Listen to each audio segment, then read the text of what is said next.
যাজ্ঞসেনের খুলছে শাড়ি, টানছে ধরে দুঃশাসন। দায়ী ছিল যার গর্জে ওঠার, নিচু মাথায় সে 5 জন। দুর্যোধনের নগ্ন উরু, ইঙ্গিতে তার ধর্ষকাম। হস্তিনাপুর দেখছে বসে, ধ্বস্ত হতে তার সুনাম। অন্ধ রাজা সিংহাসনে, আর্ত চেঁচান বৌমা তার। নিজের দলের নির্যাতনে সব রাজা হন নির্বিকার। কর্ণ বসে হাসছে হা হা, রাজার দলের লোক তো সে। শর্তবিহীন সমর্থনেই তাবৎ আরাম সুখ বসে।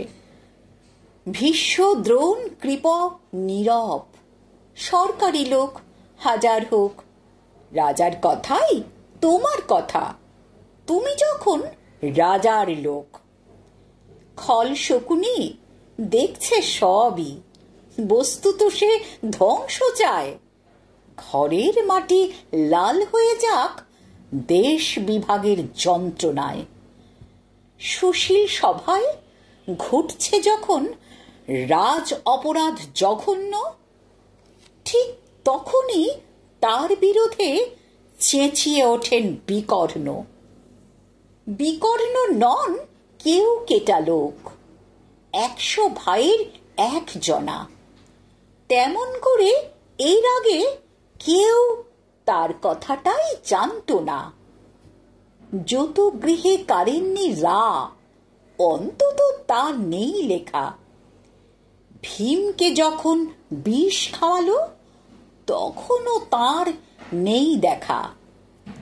কিন্তু যখন প্রকাশ্যতেই কাটছে নারীর আব্রুকেও, স্তব্ধ জিভের চুপসাগরে বিকর্ণ হন একলা ঢেউ। চেঁচিয়ে ওঠেন রাজার কুমার যুবরাজের বিরুদ্ধেই।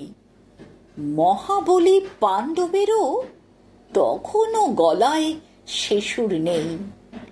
রাজাও যখন নীরব থেকে সায় দিয়ে যায় ধর্ষণে, ঠিক তখনই সমস্ত যোগ বিকর্ণদের স্বর শোনে। আমরা যারা কিচ্ছুটি নই, একটি মোটে ভোট কেবল, অত্যাচারের সামনে এলে সঙ্গী শুধু চোখের জল। পোষ্যভাবে যাবনা চেবাই, অন্ধ এবং নিকর্ণ।